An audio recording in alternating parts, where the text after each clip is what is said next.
আজকে আপনাদের যে দেশটি সম্পর্কে জানাইতে যাচ্ছি সেটি হচ্ছে হাঙ্গেরি। Hello viewers! অনেকে হয়তো এই দেশটি সম্পর্কে জানার ইচ্ছা আছে।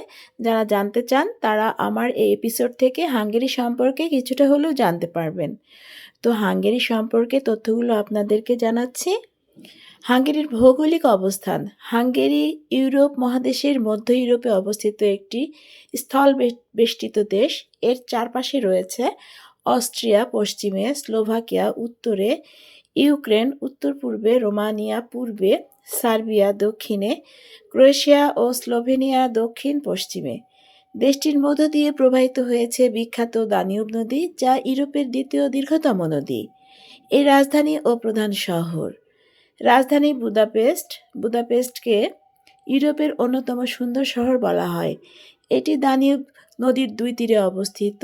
বুদা মানে পাহাড়ি এলাকা, পেস্ট অর্থাৎ সমতল এলাকা।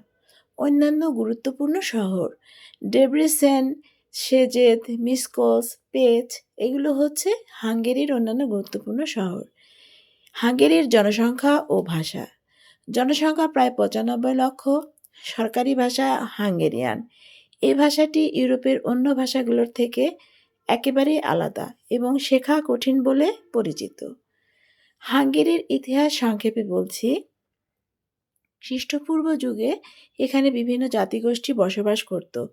খ্রিস্টাব্দ ৮৯৬ সালে ম্যাজার জাতিরা এখানে স্থায়ী হয়। মধ্যযুগের হাঙ্গেরি ছিল একটি শক্তিশালী রাজ্য। পরে অটোম্যান তুর্কি ও অস্ট্রিয়ান হ্যাবসবার্গদের শাসনে যায়।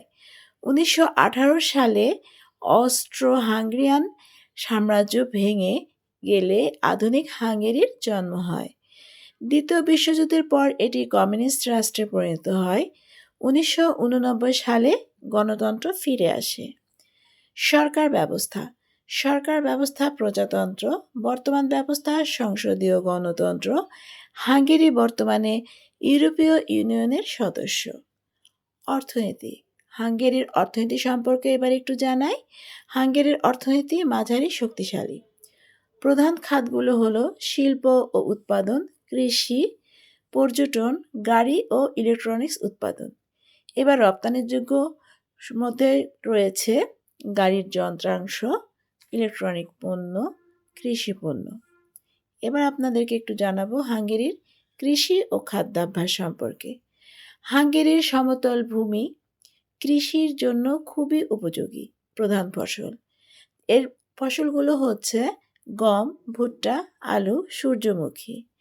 হাঙ্গেরিয়ান খাবার বিশ্ববিখ্যাত যেগুলো গুলাশ, মাংস ও সবজি দিয়ে তৈরি, এটা এক ধরনের স্যুপ। পাপরিকা হাঙ্গেরির সবচেয়ে পরিচিত মশলা। ল্যাঙ্গোস ভাজা রুটি। হাঙ্গেরির সংস্কৃতি ও ঐতিহ্য। হাঙ্গেরির সংস্কৃতি খুবই সমৃদ্ধ। এর লোকসঙ্গীত ও নৃত্য জনপ্রিয়। ঐতিহ্যবাহী পোশাকে রঙিন নকশা দেখা যায়। ধ্রুপদী সঙ্গীতে হাঙ্গেরির অবদান অনেক। বিশ্বখ্যাত হাঙ্গেরিয়ান ব্যক্তিত্বদের মধ্যে রয়েছেন ফ্রান্স লিস্ট, বিখ্যাত সুরকার, অ্যান্নো রুবিক, রুবিক্স কিউবের উদ্ভাবক। এবার জানাই পর্যটন ও দর্শনীয় স্থান। হাঙ্গেরির পর্যটন এর জন্য খুবই জনপ্রিয়। এই পর্যটনের জন্য দর্শনীয় স্থানগুলো বুদা ক্যাসেল, পার্লামেন্ট ভবন যেটা দানিউবের পাশে অবস্থিত, চেইন ব্রিজ, থার্মাল বাথ, উষ্ণ পানি স্নানাগার। হাঙ্গেরিকে thermal bath capital of the world বলা হয়। শিক্ষা ও বিজ্ঞান। শিক্ষার হার বেশ ভালো। বিজ্ঞান ও গণিতে হাঙ্গেরির অবদান উল্লেখযোগ্য। অনেক নোবেল বিজয়ী হাঙ্গেরিতে জন্মগ্রহণ করেছেন। মুদ্রা ও সময়। মুদ্রা হাঙ্গেরিয়ান ফরেন্ট। সময় অঞ্চল বাংলাদেশ থেকে প্রায় ৪-৫ ঘন্টা পিছিয়ে। মজার তথ্য, হাঙ্গেরিয়ানরা নিজেদের দেশকে বলে ম্যাগিয়া রোজেনজাগ। রুবিক্স কিউব হাঙ্গেরির আবিষ্কার। বুদাপেস্টে বিশ্বের অন্যতম প্রাচীন মেট্রো রেল রয়েছে। এখন হাঙ্গেরি সম্পর্কে কিছুটা উপসংহারে বলি। হাঙ্গেরি একটি ঐতিহাসিক, সাংস্কৃতিক ও প্রাকৃতিকভাবে সমৃদ্ধ ইউরোপীয় দেশ। এর সুন্দর রাজধানী, অন্যান্য ভাষা, ঐতিহ্যবাহী খাবার ও উষ্ণ স্নানাগার দেশটিকে আলাদা করে তুলেছে। এই ছিল আজকের মতো আমার হাঙ্গেরি সম্পর্কে তথ্য। পরবর্তী এপিসোড দেখার জন্য আপনাদেরকে আমন্ত্রণ জানিয়ে শেষ করছি। ধন্যবাদ। শুভকামনা রইল সবার জন্য।